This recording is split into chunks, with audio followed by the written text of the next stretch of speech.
Balma Anya Kuma, très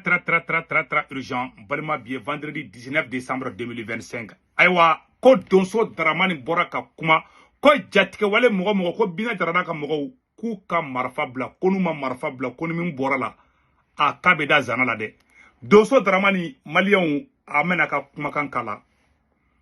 Koni ala sonama, ko jatike wale mogo ka ko kabe ba mali kono kala teme. Ala ka ni sahababe. O information folo nye musoro information folo la misoro aywa ko jatike wale mogo ku tara tieni do ke muntugula kataka fo bagine da fanfeoro la ani jatula uka belembe ke uka izini mbe bele kar mbe ke gudrona o izini fefe kumbe ku tara kata be tien jatike wale mogo yini barajugu de ke mais amba damine folo ni e doso Dramane ka message ay message mi ngasi bina jarana ka mogoma malien koko bantola donde ay message ci asimi goitama ko donso fefe be kasola ko ka bebla ko ni ala sonama ko ferebe na soro ni majugu nga kula anye mume amfana be na yirawla aw na nga janga doso Dramane name mba yini afe akake ala kama ni mi bi herafe ikamar habla taniyere ni mi ti herafe mba yini ala fe Surasi fɛn minɛ babula k'a bɛɛ bila telimana ani sivili fɛn o fɛn n'a ma bila n b'a ɲini ala fɛ ala b'u bila ne tɛ n ta ɲini faama wɛrɛ fɛ dɛ n b'a ɲini ala fɛ donso Dramane kanu k'a partage diɲɛ fan bɛɛ. malien wa bɛɛ lajɛlen kuma in mɛn dɛ donso Dramane bɔra kuma na ko ka partage kuga marfada de bina jara ka marfada ko ma marfada ko min borala ka abe gele ya de an fana an ci la selawdi malembe kuma ime mami kuma na doso de du donso ya e tien de amena tla kanda do worola bon anye nyoro kala amena nere ka analyser mu yen nasam mena kuma do fo malenga na bena barawla ko di bar rébellion me ka wakati mina aba kalama munu Côte d'Ivoire rebelle munu kumbe boaki Atlantia be ko donso wudi Côte d'Ivoire rebellion na ne darla ngo doniya e tieni Maléon nere nebe exemple ta ngera de ka marfatigi munu kumbe ka Alassane Dramane Ouattara soutenu rebellion min kera Côte d'Ivoire nere so mo bala nere so mo bala wallahi ki c'est adou c'est un bon petit frère. Wallahi bilay que c'est adou. Ne la dogondo kumbala, ne dogondo kumbe Côte d'Ivoire sorasi ala, bilay qui c'est adou. Ça dit que où tellement ils se sont bien, ça dit que où y'ont des méthodes de la quoi. A do top secret entenda do la quoi. Donc soya e tien de. Dalou fana e tien di. Morobe Mali kono Mali sorasu be nigo kibu fa inyete dawka Mali sorasu be bi mega kuma forna ko bi asimi u bebla biro kono de meka tiende fana wallahi ne be Mali sorasu do nigo marfata kiba chula tuyi o sorasu be Mali kono ali shini wallahi ne be sera sorasu kelen dron to ko fa nyana Mali kono a sorasu ken ko manine ko sobe yere mais il faut reconnaître que Kelegala dunde oye Maliki Jawdi awa kala ma ko kisete Maliki Jawdi wa Malon sorosu be Maliko ranga tien fode kisete Maliki Jawdi ni Maliki Jawdi be kelege wora kiseta dunde yap Maliki Jawdi kelengele mbe sente la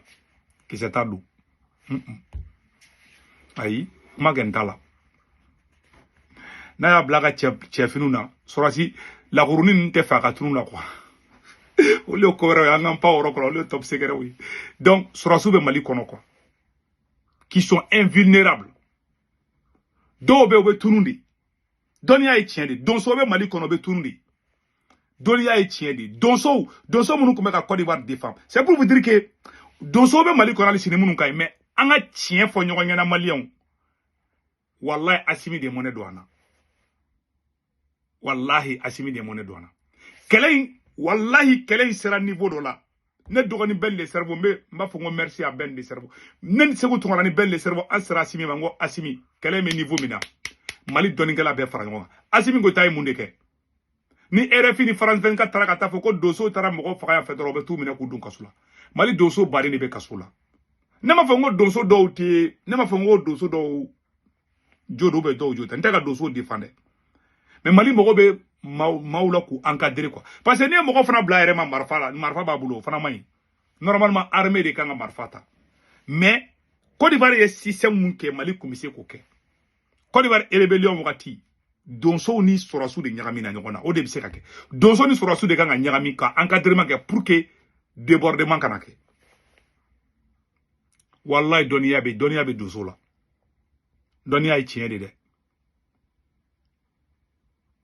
dɔnniya ye tiɲɛ de caman bɛ nin ka kuma lamɛn peut-être u b'a fɔ fɛ ni Asimi kun y'an organiser ka ɲa wallahi sisan kun ka sɔrɔ an tilara mɔgɔ ninnu na billahi talahi mana fɛn o fɛn n'i b'a kɛ dans la vie fara ɲɔgɔn kan de bɛ se ka ɲa n'a ye n'i ye mɔgɔw fara wallahi masina yɔrɔ fanfɛla la n t'a dɔn n'aw delila ka Amadou Ɲɔnsɔn Kulibali wa n t'a dɔn mun de ye u ka dusu faramaba dɔ tun bɛ yen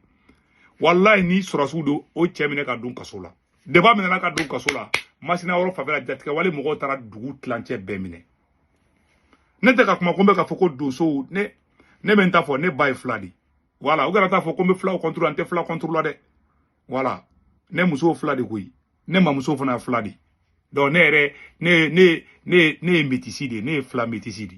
donc ne tɛ fila contrôler kana taga n ka kuma yɛlɛma dɛ parce que n'i ye donso ko kuma fɔ dɔrɔn u b'a fɔ k'i bɛ fila contrôler depuis filako kɛlɛ ni ma na donso ka di ne ye naturellement de depuis ne fitinin ne bɛ taa donso kɔni fɔ yɔrɔ la donso ka di ne o tiɲɛ de maa si tɛ se k'o bɔ ne kɛrɛ la ne bɛ donso fɛ dɛ voilà o kɛ depuis Mali kɛlɛ ma daminɛ ne bɛ donso ko ne ta tɛ ko marifa ka di dɔ ma ka da dɔ faga non moi je suis contre donso minnu fana bɛ mɔgɔw faga ne to donso fɛ n b'o fana ci yɔrɔnin fɔ ka da kan mais nin ye kuma mun fɔ nin ye ça veut dire ce que ça veut dire an b'a ɲini Asimi Goïta fɛ i komi ka mɔgɔ minɛ k'u don kaso la a ka di ye i ye maliyɛn den ɲuman bɛɛ don kaso la cɛkɔrɔba cɛ Asimi Goïta c'est-à-dire n'a bongosi ɲagasalen a ye Mali fɛn bɛɛ tiɲɛ billahi tallahi sinon wallahi n'an bɛɛ kun bolo bɛ ɲɔgɔn bolo mɔnɛ dɔ bɛ ka don an na bi quoi et puis e kelen tɛ se bon e bolo k'e n'i ka vidéo bon an bɛ nin bɛɛ la jatigɛwale mɔgɔw taara ka taga attaque kɛ u ye attaque kɛ yɔrɔ min na ni Bamakɔ cɛ man jan fana ko Muntugula u taara Muntugula de Muntugula ni Senu man jan Mali aéroport man jan u filɛ ka taa attaque kɛ de an ka usine fɛn fɛn bɛ u bɛ k'a bɛɛ jeni bi Asimi Goïta bolo ko tigɛrɛ fɔlɔ minnu bɛ vidéo kɛla prépara minnu b'a bolo k'olu de bɛ ale n'olu de bɛ se ka Mali sauver yan e tɛ diɲɛ kalama CEDEAO bɛ k'i labɛn e contre la Faransi bɛ k'a labɛn OTAN bɛ k'a labɛn e ni Ala ɲa kɛra cɛ e kelen bɛ se k'olu kɛlɛ e kelen bɛ ka maliyɛn bɛɛ kɔ don ɲɔgɔn na ka dɔ bɔ maliyɛnya la ka dɔ kɛ fasodenjugu ye bon i ni minnu fana bɛ ka baara kɛ Ala ma barika don olu la mais ne bɛ ka jɔrɔ Mali de la quoi ne b'a la deli Ala kana Mali kɛ ni bi quel qu'en soit alpha donc Mali ni information de kuma bolo sinon dɔnniya ye tiɲɛ de dɛ donsoya ye tiɲɛ de dɔnniya ye tiɲɛ fana ye mais président Kolon den de b'an ka jamana kunna sinon nin fɛn bɛɛ kun bɛ se k'ala bɛn bilahi ni ne Segu Tunkara kun bɛ Mali président la Mali dɔnnikɛla Mali ɲɛ bɛ fila ninnu fana bɛ dɔnni kɛ ɲɛ bɛ minnu bɛ marifa ci minnu fana bɛ ka marifa ta k'an kɛlɛ abu ye ka filakan minnu fɔ tantɔ u bɛ ka kuranɛ haya fɛn dɔw kalan m'a fina n'u y'a kalan a caman bɛ yen kisɛ t'u don dɛ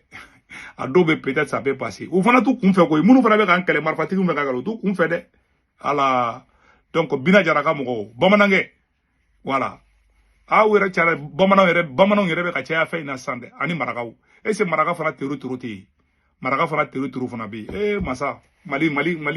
Ala ka Mali ɲuman bɔ nin na donc Mali an ye nin information de sɔrɔ ka fɔ ɲɛna c'est regrettable ka kɛ mun bɛ ka kɛ Mali la bi n'an bɛɛ kun fara bɛ ɲɔgɔn kan bi ni kun tɛ kɛ walayi ko wulu faraba n'i ka wulu fara faga dɔ ta bi kɛ ne bɛ Mali sɔrɔsiw dɔn bilahi ala ne ma kuma dabila n bɛ mɔnɛ bɛ nin kan faga a basi ni ne ma ninnu ala a si bɛ mɔnɛ don an na